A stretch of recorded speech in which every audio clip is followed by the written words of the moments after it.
Bionicle Chronicles 2 Beware the Bohrok. Written by C.A. Hapka. Recording by Toatapio Nuva. Chapter 6 Earth Trembles. Onua was walking through a tunnel that led toward the village of Onukoro. "These Bohrok will stop at nothing until Mata Nui has been completely leveled," he mused. But why? He paused, hearing a faint sound from somewhere off to the left. Ching, ching, ching. Onua frowned. That didn't sound like any digging or mining tool he knew. "Bohrok," he murmured. "I wonder where you are. Let's see if we can find a shortcut." He listened for another second or two, and then struck with his fists. He broke through the tunnel wall, burrowing straight through the solid earth. He burst through a moment later into a cavern that lay just a few hundred yards from the arched stone gates of Onukoro. The place was crawling with the dark, smooth shapes of Bohrok.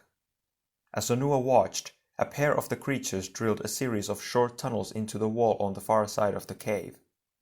The wall shuddered and shifted. "Hey!" Onua cried, but it was too late. The wall and the ceiling above crumbled and fell in on itself, raining debris onto the ground. The Bohrok moved on to another spot a few yards away. The rest of the swarm were drilling in other spots along the wall. If Onua didn't stop them, they would bring down the entire cavern. Nuvok.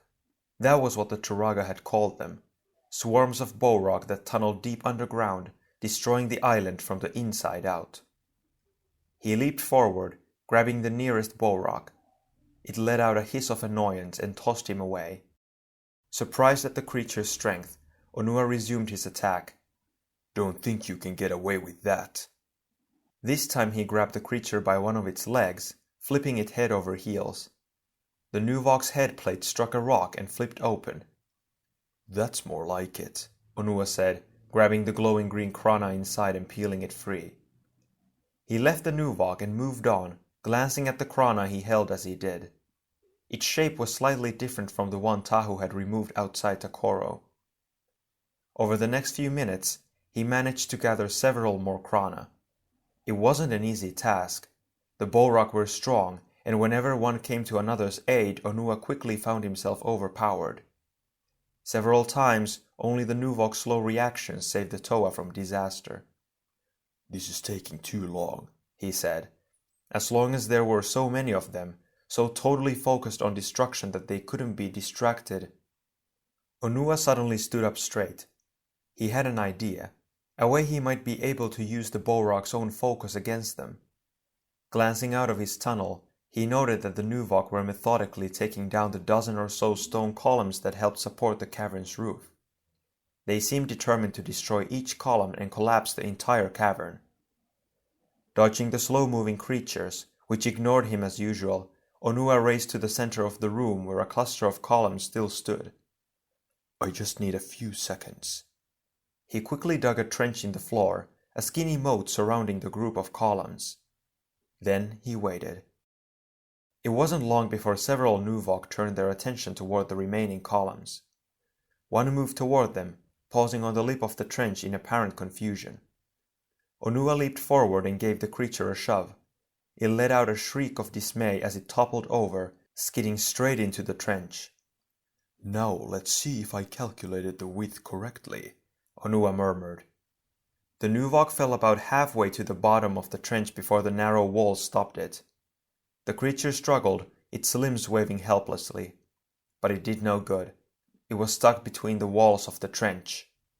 "This is almost too easy," Onua said, stepping forward and yanking back the Nuvok's headplate. He jumped back as the creature's clawed arm swung toward him, nearly connecting with his head. "Hey, I said almost," he added, ducking back in just long enough to grab the Nuvok's Krana. Luckily, the Nuvok seemed to have more determination than brains. Several more fell for the same trick, and before long Onua had a full set of Krana. "There," he said. "That wasn't so—" Chee! A sudden scream echoed through the cavern. Onua spun around and saw a small Nuvok Va careening toward him. He leaped aside, preparing to fight off its attack. But the creature ignored him. It stopped in the middle of the cavern, still emitting its high-pitched screech. All the Nuvok stopped what they were doing immediately and turned to face the Nuvok Va. Then, as if with one mind, they all scattered in different directions. Within seconds, the cavern was empty except for Onua. The Earth Toa stared after them in surprise.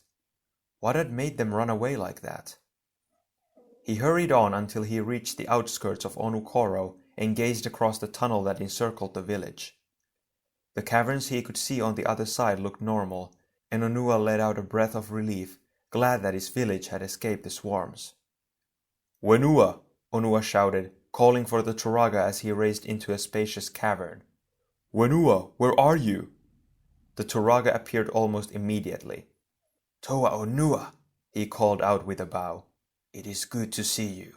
The people are worried. We've heard terrible rumors." "What you've heard is most likely true. The Bohrok swarms have emerged, and they are on the move. I'm glad to see that Onukoro has so far been spared, and I intend to keep it that way if I can. I've just chased off a swarm of Nuvok. If anyone can protect us, Toa Onua, it's you. Young Nuparu just left for the surface to see whether—" "Shh!" Onua hushed him in mid-sentence. What was that? He'd felt a vibration, a sort of rumbling. Swoosh! With a blast of sound and fury, a raging tidal wave roared into the cavern from the next tunnel, sweeping away villagers, stones, and earth. Onua was blown off his feet by the force of the first wave. It smashed him against the rock dwellings behind him, and he scrabbled for a handhold as he felt the wild current yanking him away again. "Must hold on," he thought grimly as his hand slid across a smooth surface. He couldn't see a thing. The water had knocked his mask askew, blocking his vision. But just as he felt his body being swept backward, the Earth Toa's hands found a stone bar. Whatever it was, he gripped it tightly, praying that it was strong enough to withstand the rushing water. After several endless seconds, the water receded as the flood thundered on into deeper tunnels. Onua clambered up the cave wall for a better look at the damage. What he saw made his heart sink. The water hadn't had much effect on the basic structures since they were carved out of the cave wall, but all the decorations and special touches the villagers had added to their dwellings had been swept away or destroyed. Light posts had been knocked askew, their light stones scattered. All sorts of debris floated on the water's surface. Onua looked out from the doorway where he'd clung through the flood. "We'd better find out if everyone's all right and get to the surface. It's not safe to be here. If another wave of water comes, it could fill this cavern to the ceiling." Onua nodded. "Good plan. On the surface we can seek out the other Toa and their villagers. The strength of these swarms are in their numbers. We need numbers on our side as well." End of chapter 6.